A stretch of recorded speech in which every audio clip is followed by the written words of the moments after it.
Diyos maray na hapon sa gabos po na nakantabay digdi sa satuyang namumutan istasyon and Veritas Legazpi 1008 kHz. Welcome po digdi sa satuyang programa na Perspektibo. Ini po si Father Kevin Fonasher, kitan magiribanan ngunya na aldaw ni na Wednesday, May 14, digdi sa sarong oras na kung sain po pinaghihiling nyato ang mga issues na nakakaapekto sa tuya, and at the same time inihiling taman ko na no ang mga perspective, ang mga kuro-kuro, ang mga pananaw kan iba't ibang mga stakeholders, and at the same time inihiling ta po kung ano ang perspective kan sa tuyang inang simbahan. Kaya po sa mga yaon sa indang mga harong, sa indang mga parokya, sa mga ospital, sa mga business establishments, welcome po digdi sa satuyang programa na Perspektibo. Sa giraray po mga katiwala ang satuyang pag-urunan ining nakagipasan ng eleksyon, and hilingon nyato kung kumusta ang mga pangyayari, no? And at the same time kung ano ang moving forward kung pasain kita, and ano man ang mga pwede nyato na mga ma-address, no, mga issues na pwede nyato na hilingon tangani na mas magtalubo kita bilang sarong sosyedad.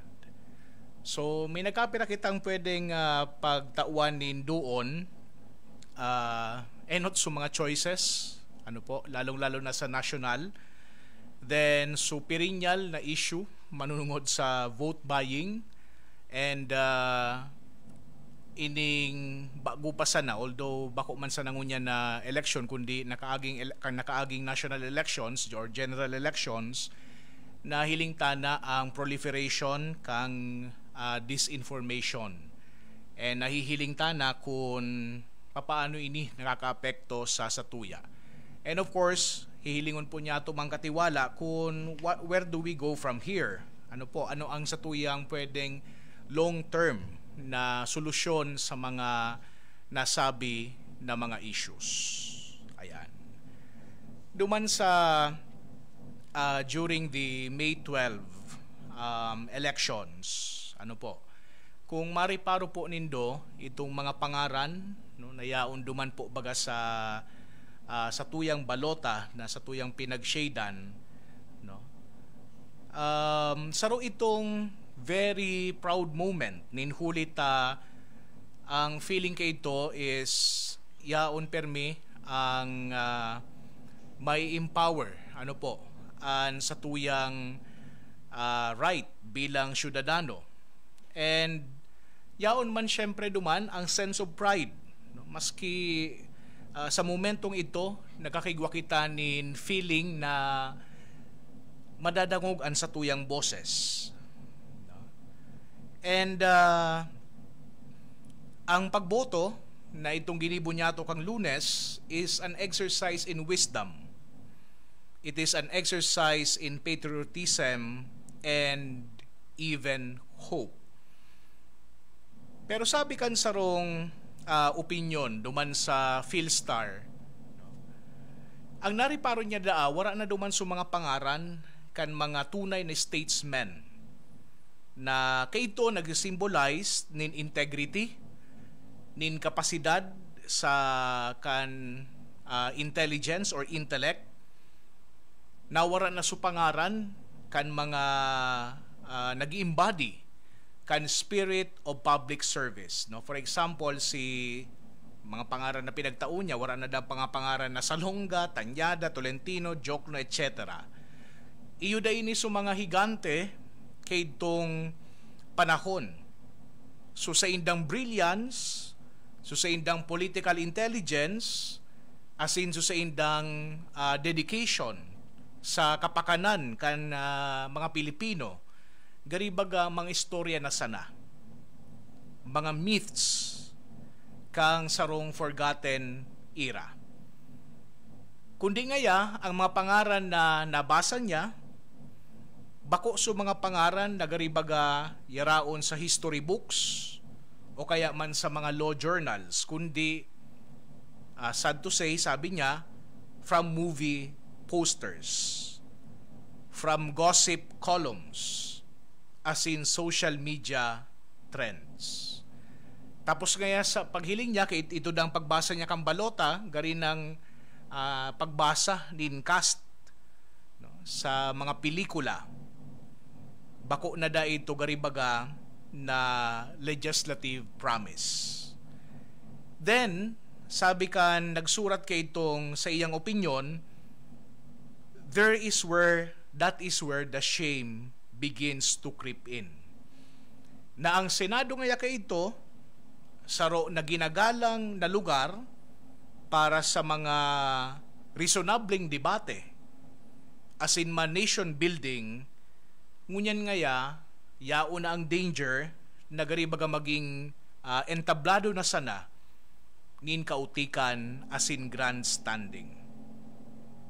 Tan mga pangaran ngayang yaon duman, magturugang ki mga political dynasties, mga dating action stars, mga entertainers na nagdadalagan para maging lawmaker, as in man sa mga self-proclaimed do-gooders na ang saydang qualification man sana is visibility.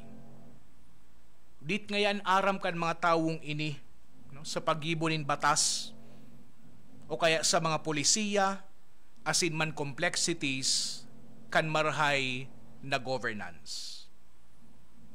No, medyo magabat so sinabi kay ining nagsurat kan opinion, sabi niya, their voices may be loud, but they lack substance. Their promises are flashy but hollow. Their presence in the Senate is not only a disservice to the institution but a betrayal of the Filipinos' public need for competent and principled leadership. Kaya nga medyo duwa o nababanga so sa iyang emotion during the casting or during the voting mismo. No? Na on one hand, very proud siya, ninhuli ta yaon mananggad and pag-exercise kan sa iyang freedom to vote or suffrage. But at the same time, no, medyo ngaya makaluluya sa mga pagpipilian.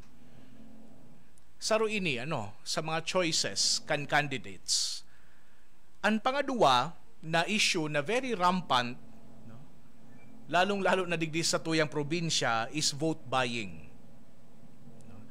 Sabi kan Commission on Elections sumang katiwala, bago da so election day, about 600 cases of suspected vote buying and abuse of state resources na i-report sa SENDA. No? And mas dagdakol, no? Kay ding supaparanina, no? Pagboto. And may reports pa na ang buy and sell of votes nagpadagos during the election day mismo.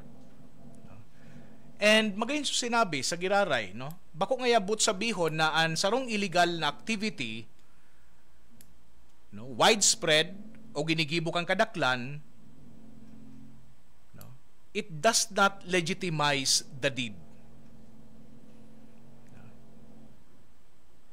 Kaya nga ya duty kang mga relevant authorities na punduhon ang siring na aktibidad.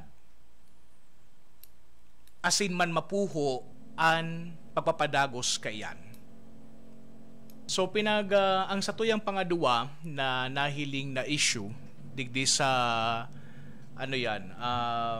nakaaging eleksyon is iningani po na rampant na vote buying. And nasabi niya to, no, just because an illegal activity is widespread does not legitimize the deed. Kaya ngaya ang duty kan mga importanteng mga authorities, iyon na pugulon ang siring kaini. No? And as in other types of wrongdoing, ang pinakamarhay na dalan tangani na ma-prevent ang pag-ulit kan siring na pangyayari o gibo is showing that offenders are caught and punished. Ining 600 cases mangkatiwala na pinagsabi kan COMELEC na sa indang naresibih na mga report, no, it must be pursued with zeal. If kung muyakan COMELEC, no, na diin na maulit ini, lalong-lalo na sa maabot na general elections sa 2028. No. Sabi pa kang artikulo, vote buying is most rampant in Metro Manila. Pero kadakol man ang mga kaso ang nai-report sa iba't ibang parte, no, kang Pilipinas. And sabi man kang ibang mga COMELEC officials na ang mga violators no, pwedeng i-pursue up to 5 years na naglipas pagkatapos kay ning gibuhon nindang election offense na ini. Ano pa ang mga masasabi niya to, no, kang nakaaging election, and ano pang mga issues na iba ang pwede niya to na maidugang digdi sa duwa?